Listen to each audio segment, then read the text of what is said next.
दिया गया था शेड्यूल कास्टों को रिजर्वेशन ताकि उनकी अपलिफ्टमेंट हो जाए, मतलब एक जनरेशन के लिए 4 जनरेशन को उनको आदत पड़ गई मुफ्त खाने की।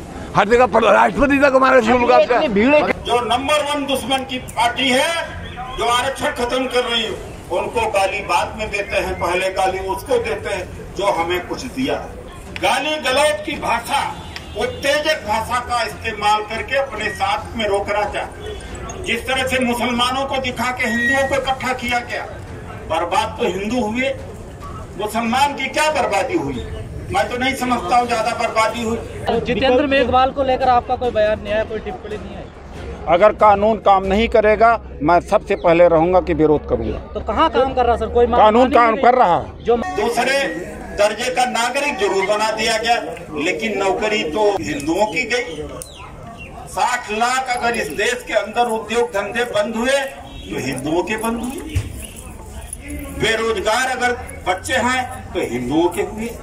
लेकिन मुसलमान को दिखा के हिंदुओं को एक तो कर लिया, लेकिन उसका नुकसान हिंदू समाज को भी उठाना पड़ा। वही हालत कुछ यहाँ भी है। गाली देकर तिलक तराजू और तलवार मारो जूते चार, ये भावनात्मक बातें हैं, लोगों को अच्छा लगती और लोग इकट्ठा हो गए। लेकिन क्या इससे आपको नौकरी मिल गई? कोई कानून आपके पक्ष में बन गया? या आपको भागीदारी मिल गई? या आपको शिक्षा मिल गया? कि आपकी आपस में भाईचारा बढ़ गया, जात उपजातिवाद खत्म हुआ? मिला क्या? उसी तरीके से देश को क्या मिला? मुसलमानों के खिलाफ जहर उगल उगल करके एक बड़ी संख्या में लोगों को इकट्ठा किया। आम जनता को क्या मिला? बड़ा हिंदू बन जाते। हिंदू बने, हमें कोई दिक्कत नहीं, लेकिन क्या धर्म ने एक नौकरी दिया था? एक कांस्टेबल लगाया था? एक डॉक्टर बनाया, एक IAS बनाया? अगर बनाया हो तो बन जाओ। तो संविधान 2025 में खत्म होने जा रहा है। अगर आप में परिवर्तन नहीं हुआ, आप जगे तो हैं, आप सक्रिय अगर नहीं हुए, तो 2025 में जब 100 वर्ष पूरा हो रहा RSS का, ये संविधान खत्म हो जाएगा। आज नौकरियां समाप्त हो रही। 3 करोड़ 65 लाख लोगों ने नौकरी का प्रयास किया 2 साल में, लेकिन नौकरी नहीं मिल पा रही। तो हम निजीकरण के विरोध में, जो LIC, बैंक, रेलवे और CEL सब बेचे जा रहे हैं, उसके विरोध में आज हम अपनी आवाज़ बुलंद कर रहे हैं। और परिसंघ पूरे देश में आज के दिन इसी तरीके का विरोध प्रदर्शन कर रहा है। और दूसरी बात है कि प्राइवेट सेक्टर में रिजर्वेशन की मांग कर रहे हैं। जब हरियाणा के अंदर प्राइवेट सेक्टर में रिजर्वेशन हो सकता है जनरल का, तो हमारी ये पुरानी मांग है, यहाँ भी किया जाना चाहिए। तीसरी बात है कि जो तथाकथित बहुजन शक्तियाँ थी, जिनका जिम्मेदारी थी राजनीतिक रूप से संविधान की रक्षा करना, निजीकरण के खिलाफ खड़ा होना, निजी क्षेत्र खाली पदों के ऊपर भर्ती करना, न्यायपालिका में भागीदारी का उन्होंने समझौता किया। उन्होंने समाज के पीठ पर छुरा भोंका। बाबा साहब डॉक्टर अम्बेडकर ने कहा था, संसद जाओ और यहाँ पर नेता संसद से भागना। ये पीठ में छुरा भोंका गया। आज हम उसका पर्दाफाश यहाँ पर करने आए हैं कि अगर आज इस दलित समाज, आदिवासी समाज के अधिकार ख़त्म हुए हैं, तो इसमें हमारे तथाकथित बहुजनी नेताओं की भूमिका कहीं ज़्यादा है, क्योंकि इन्होंने संसद छोड़ के भागे हैं। इन्होंने कोई लड़ाई नहीं लड़ी है। 5 साल तक ये लोग बिल्कुल कोई आवाज़ नहीं उठाए हैं। उसके लिए आज हम लोग यहाँ पर। डॉक्टर BSP के लिए क्या कहना चाहेंगे? मैंने जो कहना था कह दिया कि संसद छोड़ के भाग जाना। बाबा साहब डॉक्टर अम्बेडकर ने कहा संसद में जाओ।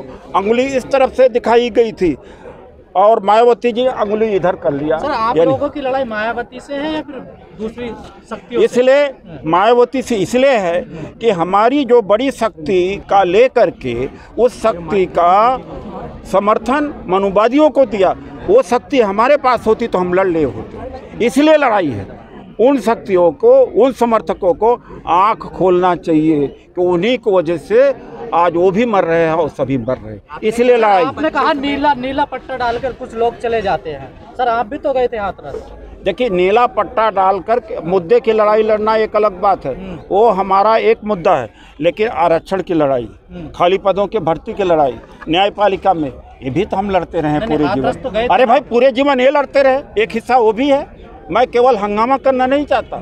संसद में जाकर निजी क्षेत्र में आरक्षण के लिए बिल पेश किया, पूरे साल हम भागीदारी अधिकार के लिए ही तो हम लड़ते हैं यहाँ पर। वो तो हमारे 1% 2% है। हम उसको माहौल बना करके नहीं कि जनता को पागल बनवाते हैं, बल्कि अधिकारों के लोग लेकर के लड़ते हैं। साल भर 364 दिन इसके लिए लड़ते हैं, एक आध दिन उसके लिए सही। सर, जितेंद्र मेघवाल को लेकर आपका कोई बयान नहीं आया, कोई टिप्पणी नहीं आई? अगर कानून काम नहीं करेगा, मैं सबसे पहले रहूंगा कि विरोध करूंगा। तो कहाँ काम कर रहा सर? कोई कानून काम कर रहा है जो मांग, वो आज सवाल हमारा वो नहीं है, वो अलग से मैं बात करूंगा। लेकिन आज आरक्षण बचाने का विकल्प क्या है? केजरीवाल ने ओबीसी का कोई भी नेता वो नहीं किया संसद में, आप बोल रहे थे। 8 Kejriwal ji 8 member of parliament Rajya Sabha का बना चुके हैं, एक भी दलित को उन्होंने नहीं बनाया। और तस्वीर किसकी लगाएंगे? बाबा साहब डॉक्टर अंबेडकर और भगत सिंह की लगाएंगे। तो ये तस्वीर लगा करके ठगने का काम कर रहे हैं। सर, आपने कहा बीएसपी को खत्म कर दीजिए, अभी टाइम है, तो उसके अलावा ऑप्शन क्या है? कांग्रेस नहीं, वो एक्चुअली कम से कम समाज आज़ाद होगा और उसको वोट दे जो उसको अधिकार। कौन देगा? अरे जो भी हो, पहले जैसे होता था। आप रास्ता पहले रास्ता था। पहले रास्ता था क्या था? सर, पहले रास्ता था, चाहे वो स्पेशल कंपोनेंट प्लान हो, ट्राइबल सब प्लान हो, स्कॉलरशिप हो, गवर्नमेंट की तमाम कंपनियां खड़ी हुई, PSU खड़ा हुआ, खाली पदों के ऊपर भर्ती हुआ, करोड़ों लोगों को, वो रास्ता था, बार्गेनिंग का था। अब आपने शक्ति लेके बैठ गए और शक्ति अपनी दुश्मन के साथ लगा दिया, तो बार्गेनिंग पावर खत्म। हम बार्गेनिंग पावर, अरे बार्गेनिंग पावर अपने आप बन जाएगी, आप नहीं समझते। जब ये समाज को ये आज़ाद किया जाएगा सोचने के लिए कि वोट उसको दो जो संविधान बचाए, वोट उसको दो जो आरक्षण बचाए, वोट उसको दो जो सरकारी कंपनियों को न बेचे।